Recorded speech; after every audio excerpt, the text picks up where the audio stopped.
today on Share Talk, and today I have my first English speaker guest. So please introduce yourself. Yeah, I'm Cesar Kevin. I'm a Filipino immigrant here in Japan.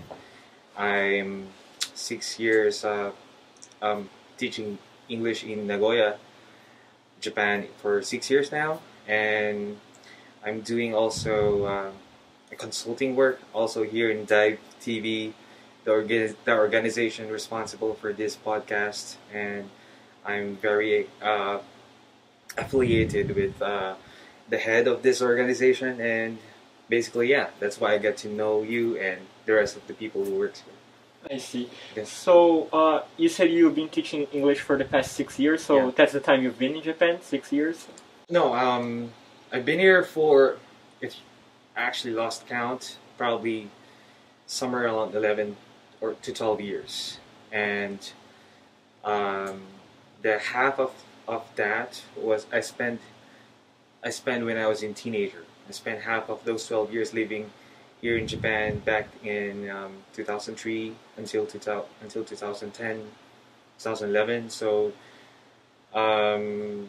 within those years, during that time period, I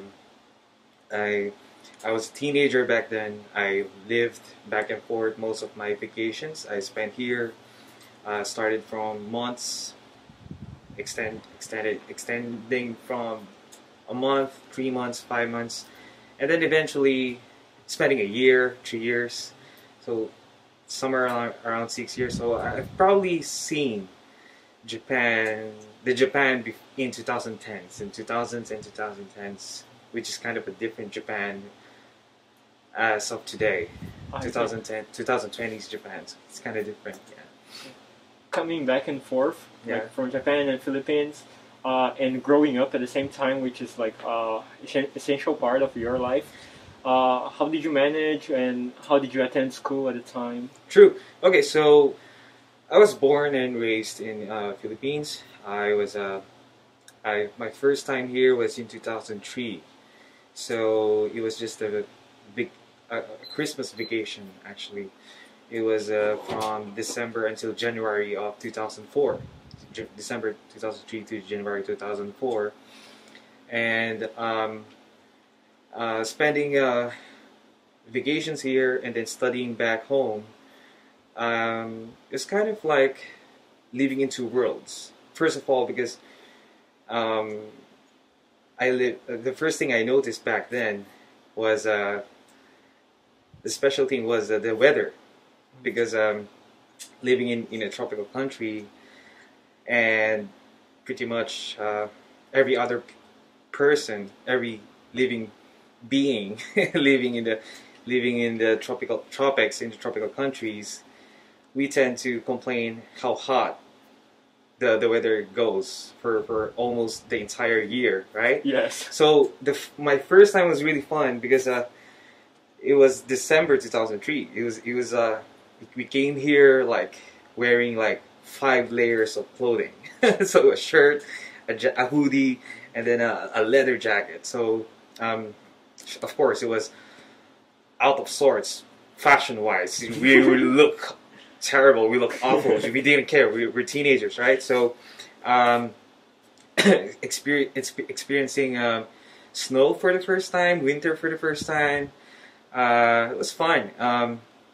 You feel like you're in a movie, right? So I because you only love those times you could wish living in the tropics when you see a movie and then there's the setting was in the winter time.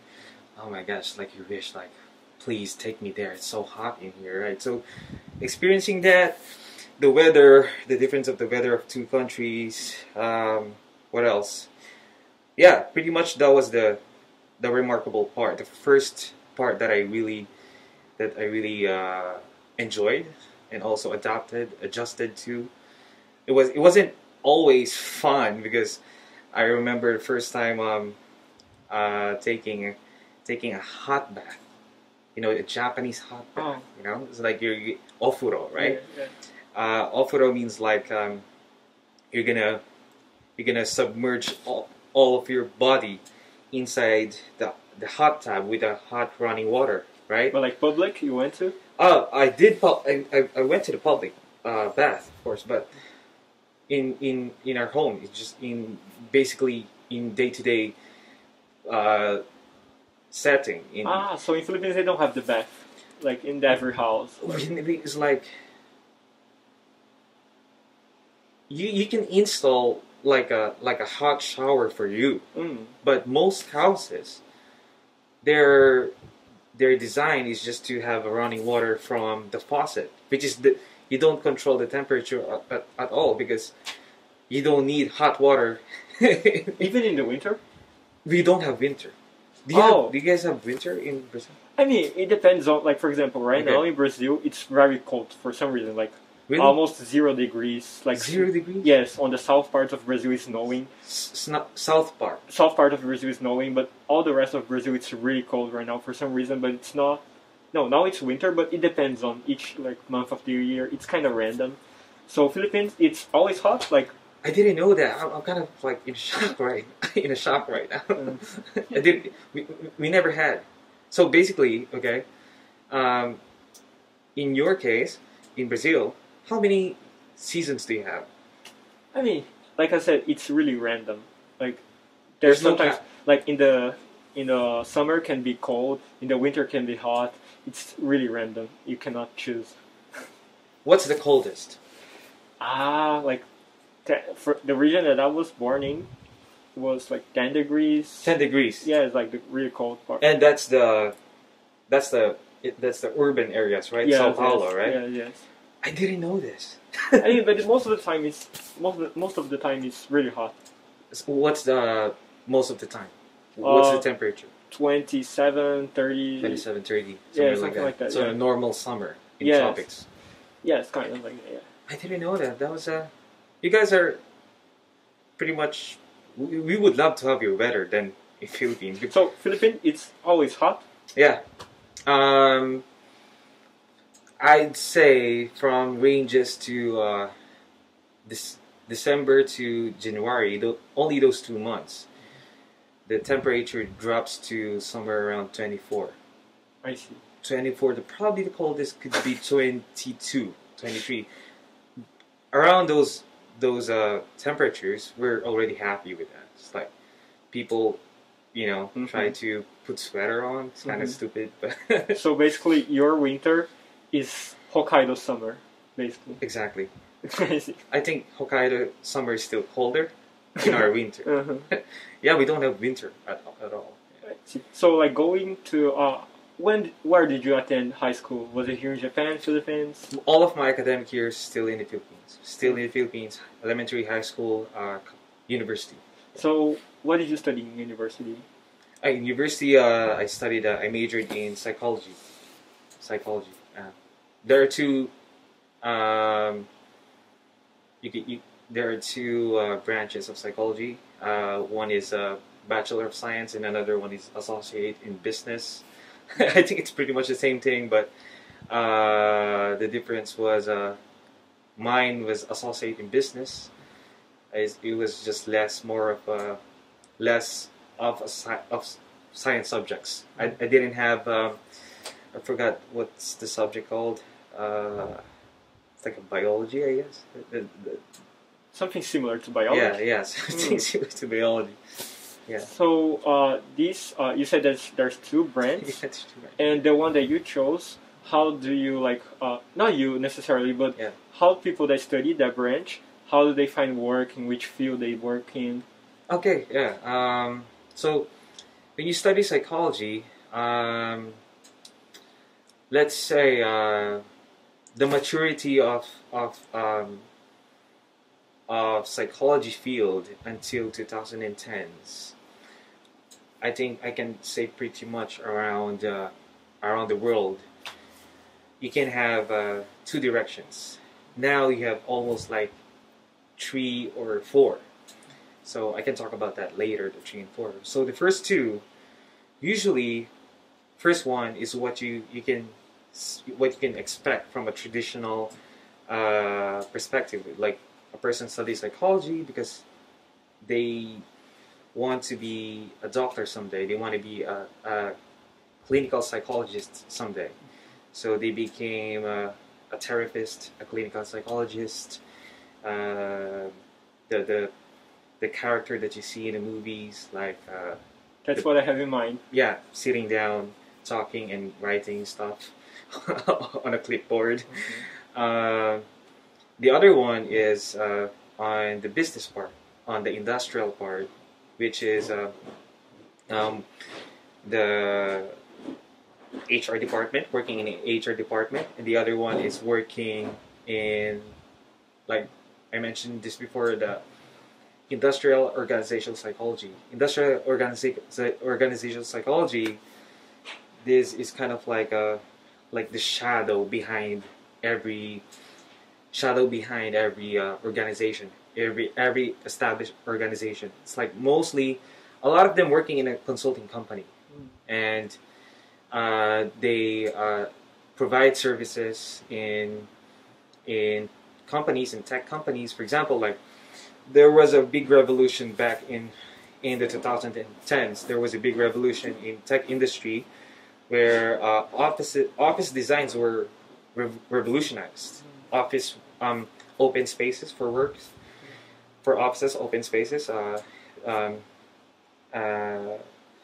It's not the traditional cubicle type. Yes, that's what I have in mind. Like exactly, yeah. So those ideas were pretty much came from industrial psychologists. So one being a clinical psychologist, and two HR/industrial psychologist, and the other ones that just popping out recently, sports psychologist. So it's like a coach. Oh, it's they have their own department now. So think about this is actually a real. These are hard facts. Football teams in England, some of the teams that initially provided this kind of programs is Liverpool Football Club in England, and most of the players there who are not in their peak physical condition, who are not performing on their peak, on what they used to before. So some of those issues are not physical; it's mental. So they provided this sports psychologist. So this sports psychologist is embedded on the team, embedded on the club. So the players come to talk to this experts to talk about their life and what do they feel, why do they feel like the exhaustion of probably working day to day in as a sportsman, which is interesting. Yeah. So and then you can see I think one of the guy who testified on being improved by these programs is Raheem Sterling, and he said like sports psychologist saved me. So because like he was not performing very well, and then he eventually needed consult help from sports psychology, the team's sports psychologist, and then basically he improved again his game. It's kind of amazing. Talking about sports, like recently we had the Olympics. We are having the Olympics actually, and I heard like a news about from Philippines. Like there was the first medal that they won, right? Like weightlifting, right? Yeah. That's how did you get like the news? Like how do you see that? Like, thank you for that question, because it's like a national. It's a national thing right now in the Philippines. We're so happy about that, because this is what I like about talking to you, and we shared about the many things about Brazil politics in Brazil too, right? Mm-hmm. Governments and how things are going on for the governments in Brazil. Same thing in Philippines. But I think Brazilians, in terms of sports, are way better than Philippines. So in Philippines, we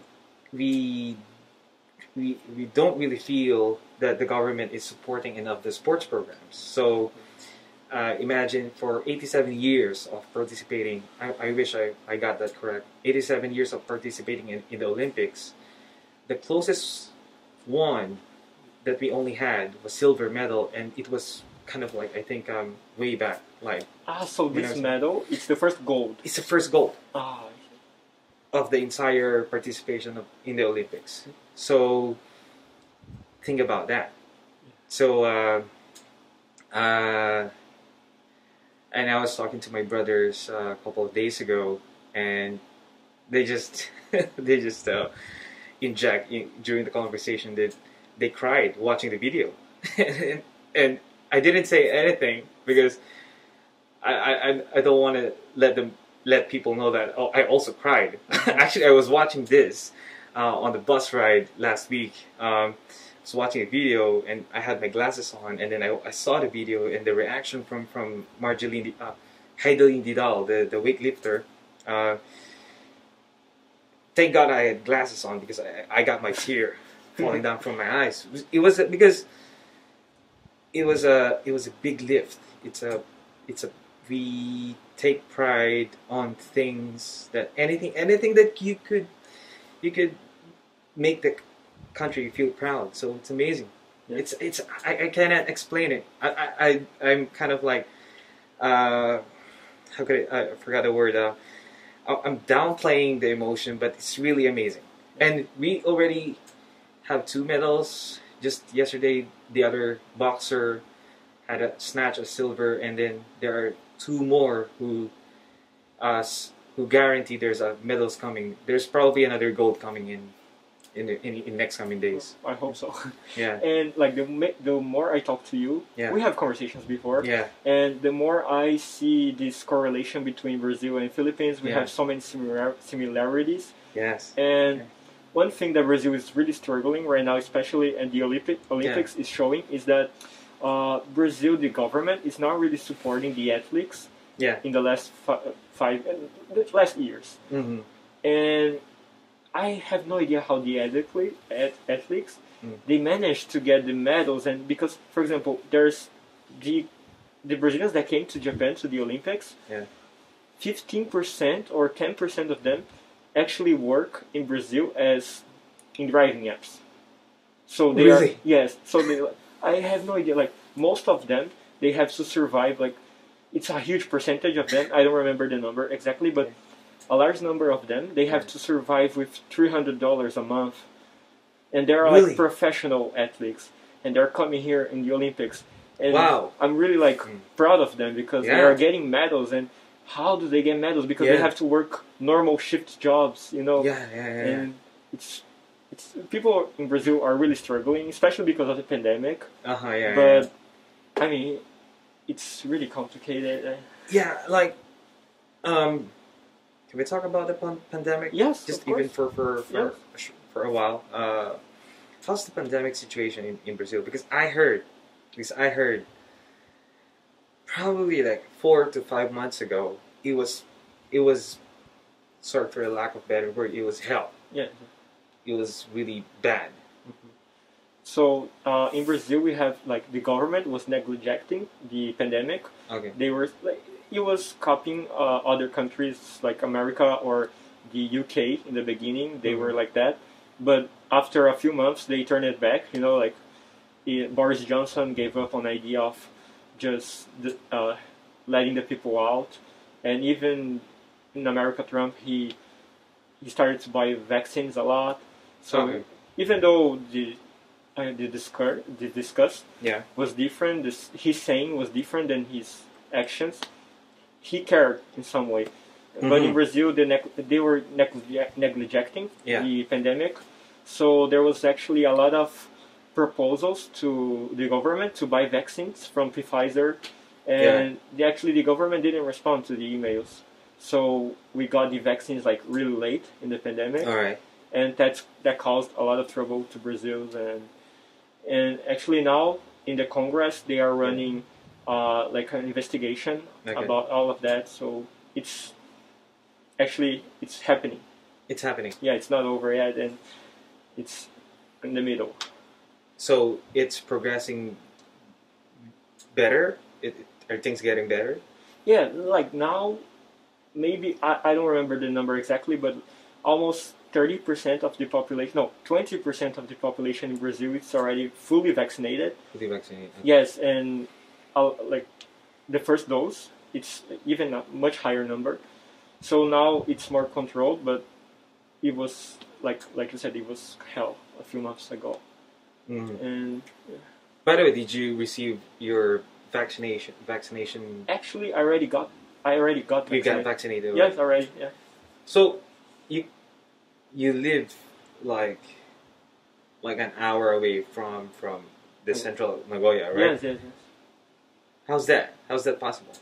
I mean, it's because of one thing that really surprised me. It's because here in Japan, the government is distributing vaccines to private companies, which makes no sense for a lot of the other countries. Like, I'm not sure about America, but in Brazil, they're not like giving vaccines to companies because it makes no sense.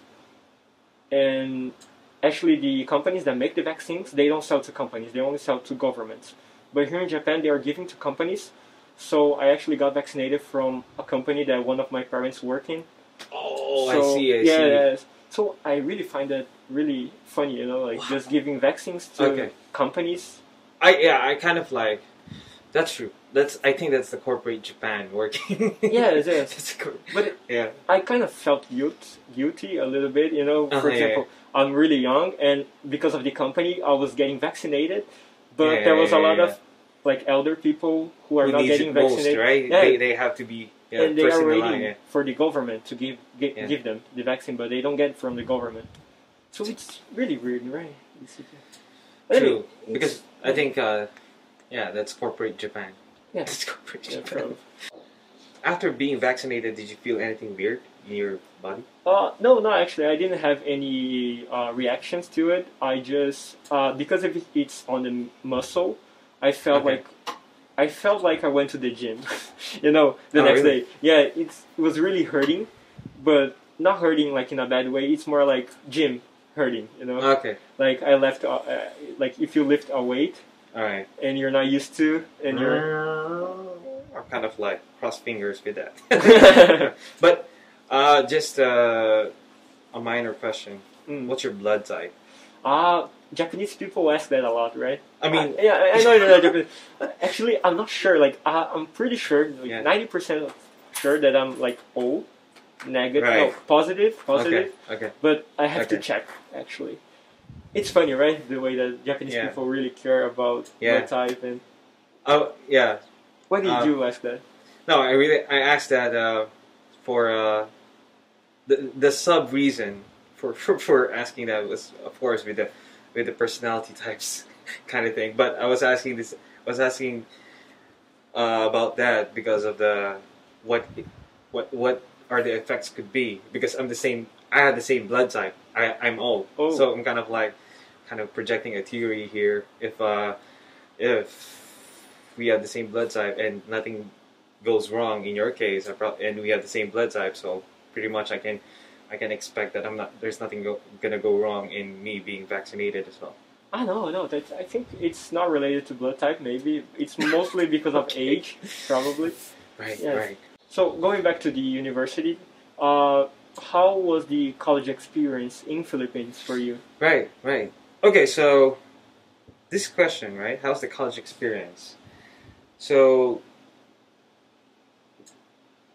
what sort of answer are you looking with this? I mean, because, for example, here in Japan, college is very expensive. Right, so I find a lot of foreigners and even Japanese people going to the actually looking for universities in Philippines. So a lot of them speak English, so they think, it's not a problem. So what should these people that are trying to get into the university there really like? What should they know about? Expect, right? So yes. So most likely people, let's say in Japan, who are seeking a university outside Japan, and they could also learn English, right? Okay. Yes. So in that case, my experience in college, first of all, it's like around the estimate of how much the price. For 4 years in Japan, it's around $50,000, if I'm correct. For the whole college? If the yen and the dollar is 1 to 1. Oh yeah. It's around $50,000. Wow. Gohakuman, right? Yes. So $50,000 in US dollars, that's 50,000 in Japan. 50. Yeah, the tuition fee in Japan is right, $50,000. In Philippines, it's almost.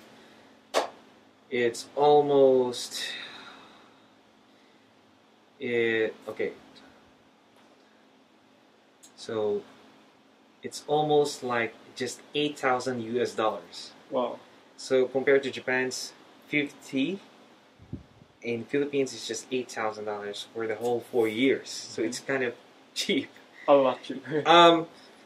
And the $8,000 university are actually good already. They're pretty much a decent university already.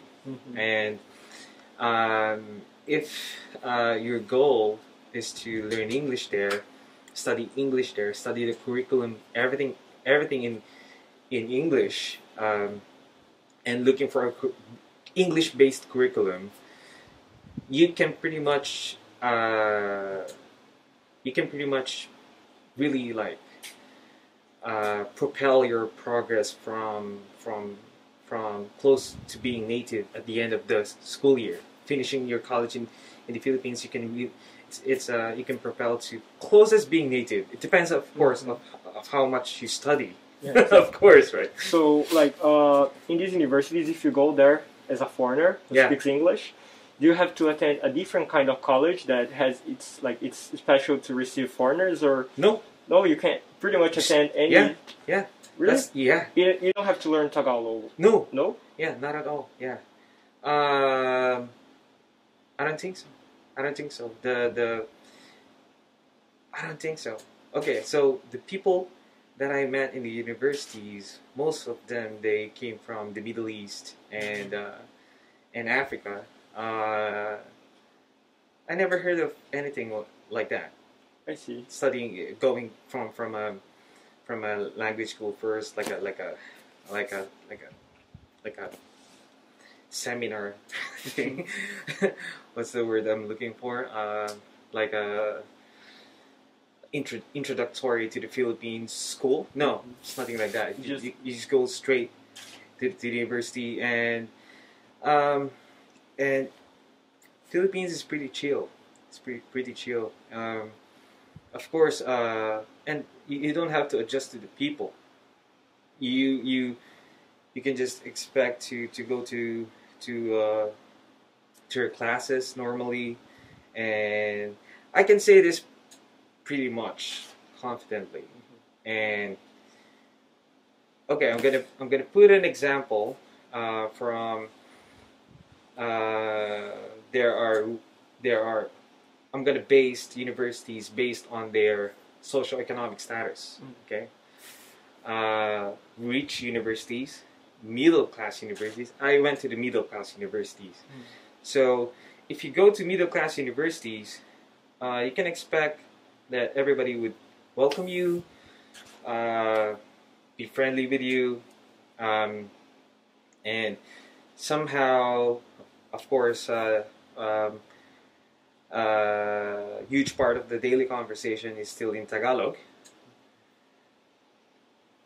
Contrary to rich universities, most of them, even the kids, during their normal conversations, daily conversations, everything is in English. So a lot of pretty much I know the Koreans and they Americans, some mostly they went to study, I don't know, like international relations in the Philippines. They went to the rich universities. So basically that's it. They pretty much feel they're in an American state, living and studying in an American state. So I see. Yeah. And for a foreigner going to the Philippines, how do the population receives? Because, for example, here in Japan, there's a lot of part of the population who really doesn't like foreigners, in Brazil, it's totally the opposite. Like if you're a foreigner, especially if you're white, people are going to worship you in some. I don't know. Yeah, a lot of people are like that in Brazil. So how do like foreigners are received in the Philippines? How people see them? We never talked about this before, right? No. No. I think you kind of reserved this question. No, actually, I just created it. You just popped out right now. Really great question. Philippines is some of the most, if not the most, cheerful country in the world, and a lot of foreigners could testify to this. And that's the thing I can take pride with my fellow countrymen. They're very cheerful. They I don't know if you know this guy. In Facebook, his name is Nas. Yeah, Nas Daily, right? Yeah, he made an episode that his favorite country in the world is Philippines because he felt he's home. He never felt an outsider because, like I am to you right now, I'm to everybody, and multiply that to a factor of 100. Everybody around surrounds you. Like if people kind of like get probably puts off from my energy, people back at home, because I'm too friendly, people back at home, they're friendlier, they're more welcoming. The more you talk, I feel like, oh, maybe I should go to the Philippines in the future, you know? It is. It's good. It's a good place to. Yeah. It's you can. It's therapeutic, I would say, for anybody's soul, especially if you get to develop friendships there. So you can expect lifelong friendships there. True. Yeah. I mean, you graduated from university there. Yeah. You came to Japan, and do you recommend people like nowadays? Do you think it's worth getting a degree? Because I know that you don't necessarily. Wow. I mean, interesting. It's a hard question, but it's interesting. It depends a lot on the person, actually. Yeah. But do you think nowadays, which, for example, here in Japan, college is so expensive, in America it's even more expensive. So do you think it nowadays is worth, or do you think people can get by? Right. And if the person puts really effort into it, they can build their own career. Right. Okay. Upon hearing this podcast, we talked about some preliminary setup, who could be the audiences of this podcast. We talked about this, right? And I kind of received from you that a lot of the potential audiences here are teenagers. So it's kind of so speaking from a guy who is 10 years older from a teenager, because I'm 31 already. So I pretty much have the like a credibility on this question. I could answer this with credibility, right? So question is, what should I recommend going to college? Should I still recommend getting a degree? Yes and no. Yes, because it transforms you. It gives you, the best thing about going to college is, for me, and I say this in my normal conversation, the best thing about college is learning how to research, learning to conduct a research. So, in Brazil, do you have a thesis? Yes. It's called thesis, right? Yes. Okay. So, have you ever done thesis before? I mean, I did one in high school, but it's more like preparing to the actual university instead of the real thesis, final thesis, you know? Right. It's more just like making the students more used to the format of the college. Right. So basically, what thesis taught me is making an idea become a reality. It's amazing to say. So if you think something is correlated with something, Like back in psychology, the first experiment that I did was it's kind of an interesting point in our conversation. So, you go to Starbucks, right? You go to Starbucks, right? Yeah. And what do you feel when you go to Starbucks? It's expensive.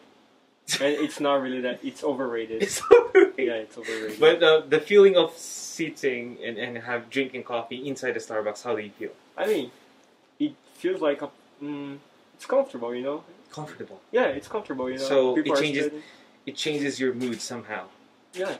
Right. Yeah. So I had this curiosity before. If jazz music affects your mood. So I conducted a research back in college if jazz music affects concentration. So that's the best thing about university. And that was your thesis?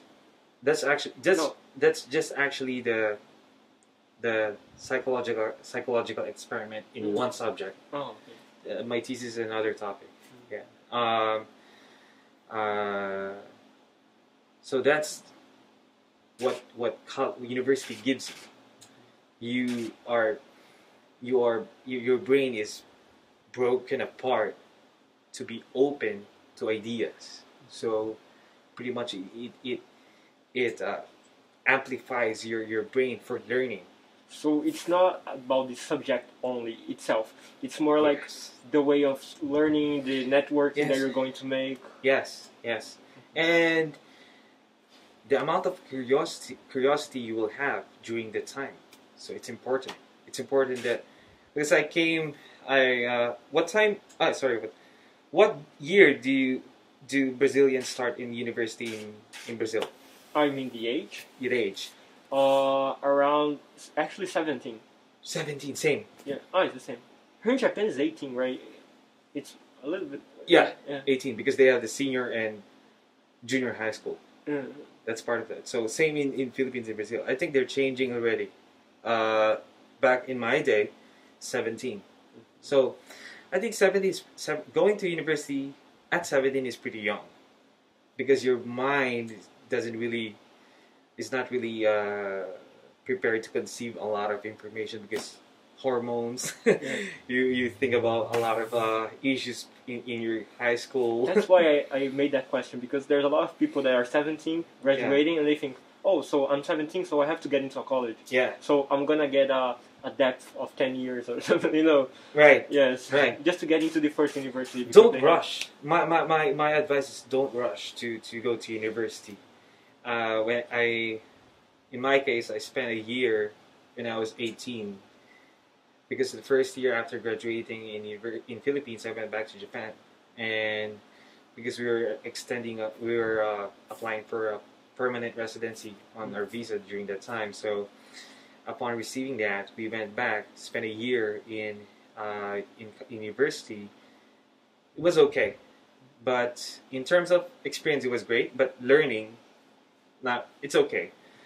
But I delayed my university for two and a half years. So I went back at 21 in university. So I spent the remaining years of my university from 21 to almost 25. I graduated at 25. During the absence that I had in university, which was 3 years, 19, 20, 21, I did almost all kinds of partying, drinking. So my hunger for that lifestyle kind of like it's not as it was before. So I'm kind of like satisfied entering university again. I'm not really excited about clubbing anymore. Okay, just kind of done that. It's 21 to 25. I went back to university. I'm more prepared. My mind is more prepared. You're more mature to it. Yeah, on learning. So I pretty much made it really worth. I made it worth the money that I paid in university and the time that I spent there. I extracted every possible juice I could in every seconds that I spent there, which is a good thing. So that's the yes part. Okay, if you, that's the thing you could gain from getting into university. The no part would be a lot of. It's a different time from where it was, because iPhone was just invented during 2008. Seven, 8, 9, 10, and it's different from. It's a totally different world now. So, I think my generation is still on the stretch of that old uh, life pattern. Get into college, get a job. Study, get into college, get a job.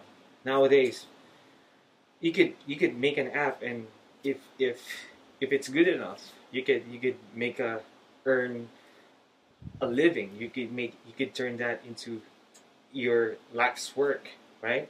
And probably sold it to companies. Did you there's a Australian kid in Australia that developed I think an application about reselling, basically reselling stuffs. The kid is, you know, way younger than you and me. It's like, I think it's like 16 or 17 or something. So my advice, if you're not gonna get into university, is to develop a skill based on making digital contents in computers. Either programming, and if you could gain like a license based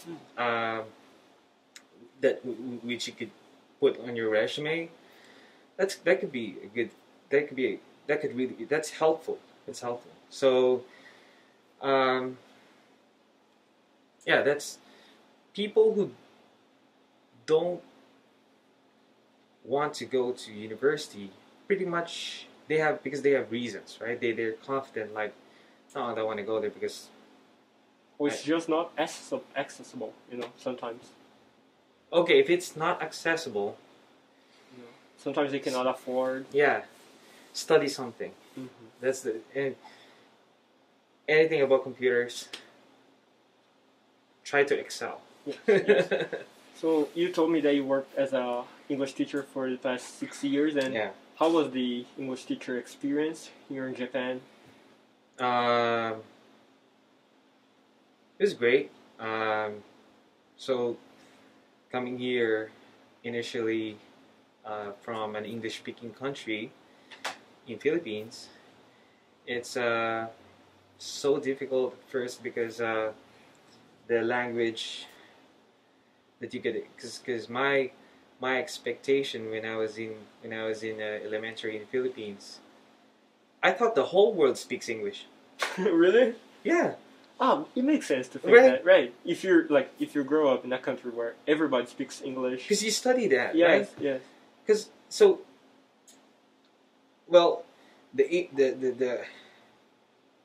world, the image that the world is trying to give you is that if you want to go outside your country, boy, you need to speak English. You need to know how to speak English. So coming in Japan is so difficult. I remember my first time buying French fries, and in McDonald's, and I said French fries. It's not called French fries. It's called potato. So when I was teaching, I need to go back to start with the basics, with the basic grammar, with the subject verb agreement, and nouns, and it was it's a lot of effort, but half of the time,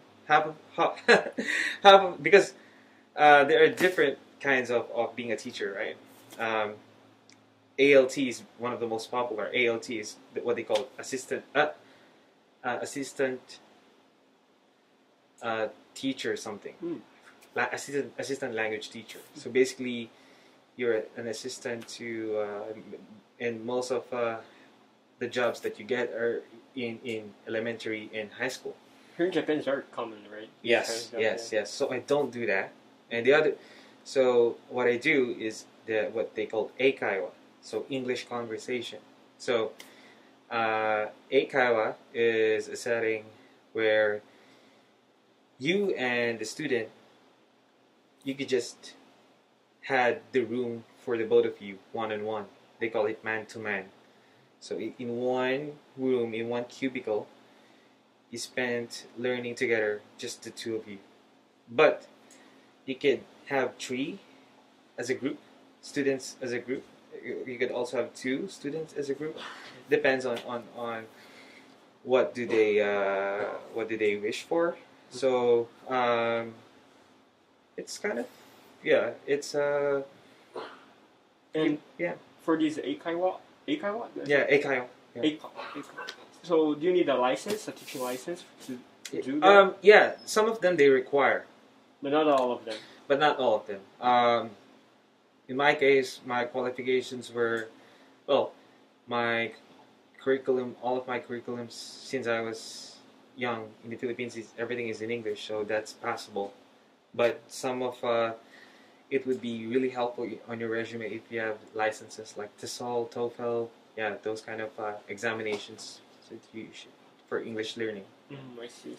No, but not only that, but here in Japan they have the teaching license. Like if you want to become a teacher, you sometimes have to get this license, but not all the schools or companies require that, right?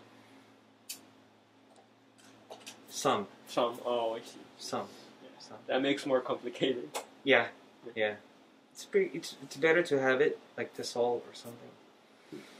And would you recommend to someone living in Japan to become an English teacher? Like, because the way I see it, it's like a gateway. Most of the times for the foreigners that are living here, sometimes they speak English fluently, and they go there. But I'm not sure how good it is, how much they imagine, how much they picture is going to be. But sometimes it's not what they think. Yeah. How do you? Would you? So, I'd say the English teaching industry 15 years ago was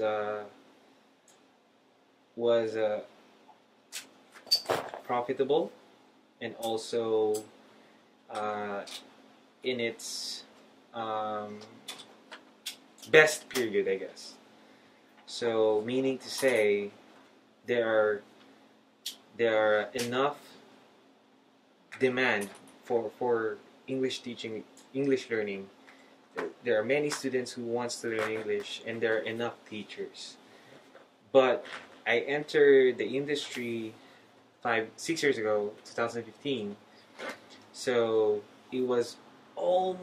I'd say there are way too many schools now. There are way too many Eikaiwas now, and there are way too many. The competition is far difficult than it was before. So there are too many teachers for lesser students, and I think from the past years, I don't know why the trend is a lot of students are not entering on Eikaiwas anymore. I don't know what could be the reason.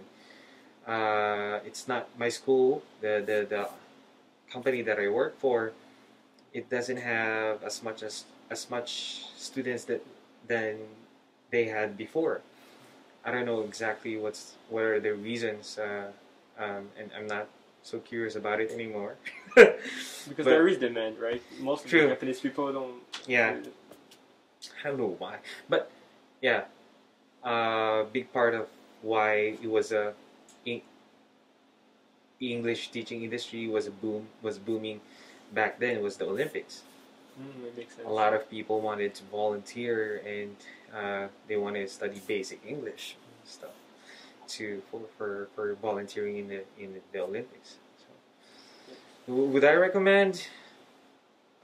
It could be helpful if you can do it, but it doesn't make a lot of money. That's the truth. It doesn't make a lot of money. I hear a lot of stories that, especially Americans or British people that come to Japan because they love the Japanese culture. And they come here to become English teacher because it's the easiest way to come here as an English speaker. Yeah. And most of the time, they go back within 2 years, 3 years, because they get really disappointed because they created an image like, oh, it's okay, just like they don't want to teach English. They want to go to Japan. Yeah. And so you're saying that there's a lot of foreigners in Japan that right. It's not that they want to become teachers. They just want a better job. Yeah, right. That's true. Yes. That's true. I saw many of these expats, many of also these short-time expats from Europe, from UK, from America. They just come here to escape, and then eventually that reward feeling diminishes over time, and they kind of like, I can't do this anymore. So they eventually go back. Yes. So what jobs are you aiming for in the future? So at this period of time, I would love to be part of. I would love to start something in the Philippines in the future. That contributes on sustainability and environment, taking care of environment. So could be forgot what's the word sorry, okay, I need to pronounce this perfectly. Agroponics. Agroponics? Sorry, I have no idea what that is. So agroponics is it's a fancy way of saying planting plants. So it's like a vertical farming, but you don't do that in the traditional land.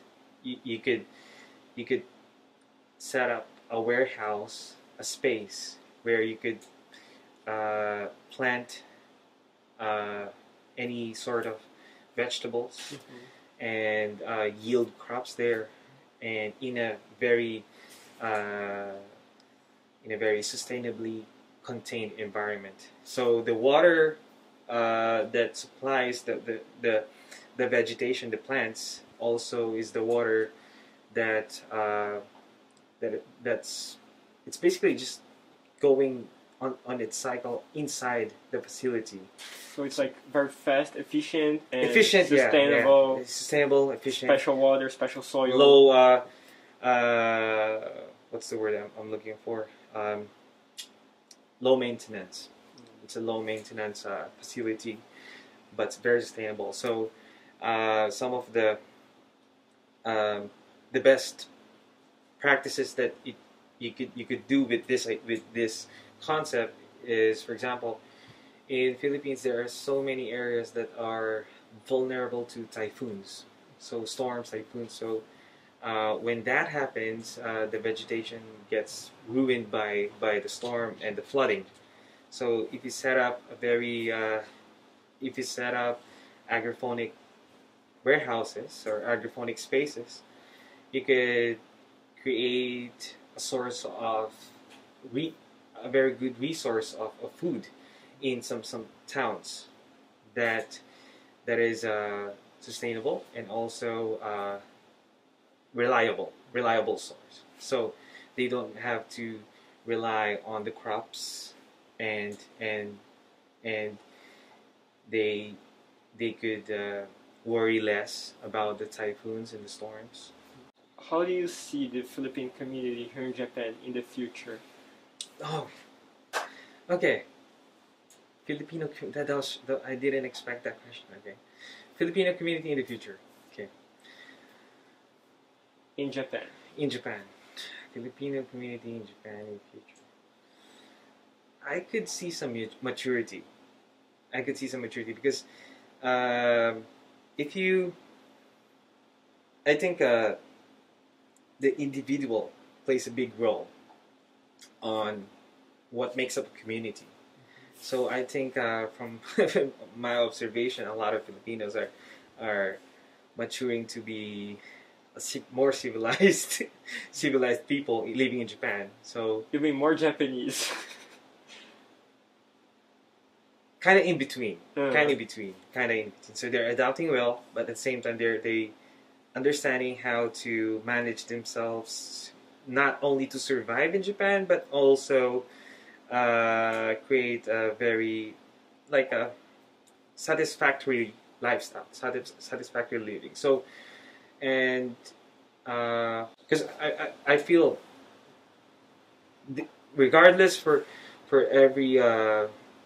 every person or for a lot of people, I think there's also the same thing with Brazilians. So people who who are not, let's say, the most civilized, people who are misbehaving, Yeah. you know, they somehow they know they are being watched. You know, somehow they know they are representing the flag. So with how do I say with the cautious feeling of knowing that you could be criticized by not behaving well as a foreigner, as an immigrant in this country. Somehow that cautious feeling molds the person to behave well, even not at the present moment, but in the future. So hoping my hopes in for Filipino community in the future, positive. Because I'm a positive guy. Basically, I'm generally a positive guy. Hoping everything, based on from my observation, everything is going well. Anyway, so yeah. I see. So about like working here in Japan, Yeah. among the Japanese people and Yeah. being a foreigner, Yeah. how do you fit within the Japanese society? How do you Right. get along with the Japanese people? Right. How did I manage to fit? Right. Yes. So it wasn't. So people who are thinking about living and working in Japan, I always provide caution to those people who are thinking about living here, because it's not rainbows and butterflies. Okay, no matter how hard working you are, it's not going to be easy. So there's a very good story I could tell you about this. When I returned in 2015, right after graduating in the Philippines and returned to Japan to start working as a teacher, I decided myself to change my perspective on how I see Japan.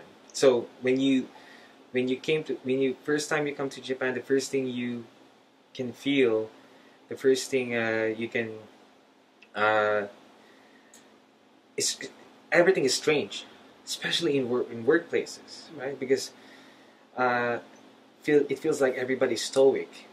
Yeah. You feel like they're robots working, going back in their home, and then where's the fun part of living here, right? So you complain with the strangeness of differences of the place where you've been in Brazil and in Philippines, right? So different. So I decided to change my perspective and learn how to look Japan more academically or scientifically. I studied about their history it helped me a lot studying about the history, because what you see in the moment, if you complain about what you see in the moment, it's a product of years, hundreds of years of cultivation, hundreds of years of development. So if you study the history of why Japan is like this, you can trace many answers from your complaints back from studying history back in ancient times, back in different periods of Japan. So I studied about history, Oda Nobunaga, Tokugawa, Ieyasu. I forgot a lot of them. So little by little, I tend to complain less, and I decided one day. So this was the time I work 2 jobs in one day. Basically, my schedule is working in a restaurant from 10 a.m. in the morning until 3 p.m. in the afternoon, and then working teaching from 6 p.m. in the evening to 9 p.m. in the evening. So I was working in the restaurant, and all of the staffs works there are Japanese. I'm the only foreigner. So I have no choice but to adapt. So it was forced. It was enforced adaptation for me. It's make it or die. It's make it or go home for me, right? So when I got there, I wanted to be localized. That's the phrase I could say the best, describe it the best. I wanted to be localized, and imagine serving food in the morning in the central area and downtown area. You can feel the energy of local people, right? Mm-hmm. I observe how Japanese work in the restaurant, and I observe how Japanese customers behave in the restaurant. So it was a fascinating time. A fascinating time in a way that, because Filipinos are loud, we're so chill as well. We don't like any rules that is provided in some workplaces are meant to be broken all the time. So, and Filipino customers, they're pretty chill as well. You can expect a Filipino person to kind of like disobey rules most of the time, but of course, that person knows also how to obey the rules, but just like tend to disobey them for personal satisfactory, right? Mm-hmm. So to satisfy their own comfort, right? So I adapted well during those period. It was fun because I chose to. So if I didn't set up my mind to experience that, to look things in that way, I wouldn't change. I wouldn't evolve to a different person, from a different Kevin. So I could say, but the byproduct of that experience, there's a Kevin that goes with Japanese. There's a Kevin that goes with Filipinos. There's a Kevin that goes to other foreigners. So for me, that's the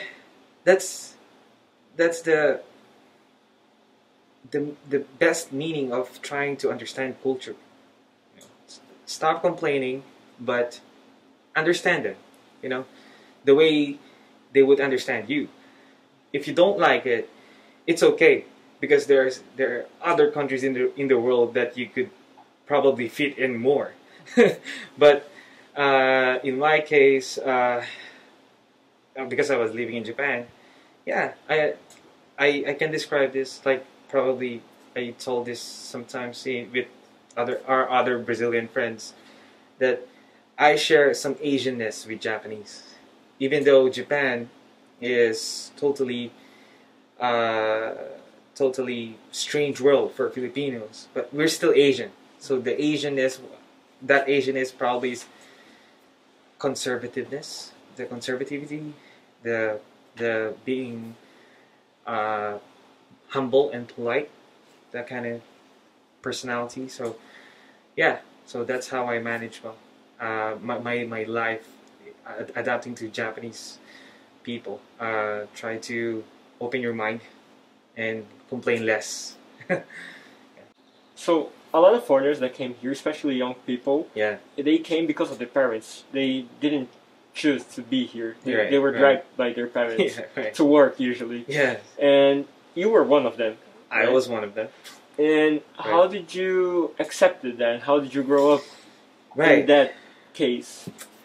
It was difficult at first, because you can hear these words that this is much better than back home. It's better to live here. So stop complaining. Forget your emotions, right? Forget your friends. Forget home. Try to adapt. So that's the phrase that you were exposed to almost every day living in Japan. Your initial moments of living here in Japan, right? Especially when you're started working. For me, those times were my teenage years. In your case, same teenage years, right? Yes. Right? So, okay. So, I went back to university. So after spending some time, my teenage life in Japan, I went back to university. I thought when I went back from ages 21 to 25, I thought I escaped hell. Japan was hell? Japan was hell. I thought I escaped this pressure, you know, this world full of pressure and stress, you know. So I can say I was pretty lucky spending 4 years back in university in the Philippines, because back at that time I can collect again my composure. I can reassess myself. I can go back and rethink things. So, but one thing that I hated in the Philippines was the weather. I hated that the fact that I tend to become unhealthy there because of the food, because the food is and the lifestyle, you know. So I missed the making small money when I was a teenager in Nagoya. So after graduating, I realized I wanted to go back, even just for a year, just make some money, buy some clothes, enjoy Nagoya again. But I realized that 1 year that I wished to spend in Japan, I'm here. I'm still here, and it's 6 years now. It has been 6 years from way back then. So, for me, it was just I chose to live out of comfort, you know. I realized I would age, you know. I would become 40 one day. I would become 50 one day. And then looking back, and if I only know one language, if I only know two languages like English and Tagalog, and then I went back to the Philippines and probably look for a job there and eventually progress and excel in some corporate job in the Philippines, I get what I want, but it's almost predictable, you know, because you can excel there because you don't have any language problems, right? Right. But I realized maybe there's something to gain at the end of that pain, right? It rhymes. There's similar to my thinking, right? Right? Yeah. There's something to gain behind that pain. So the pain is living in Japan and just basically trying to fit in, right? Understanding the language.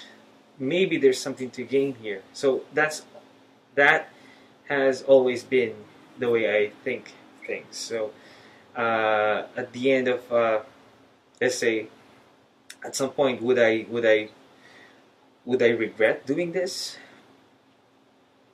And I can say fairly, now that I'm lived a sufficient amount of time, sufficient amount of time living in Japan instead in Philippines, I didn't regret anything.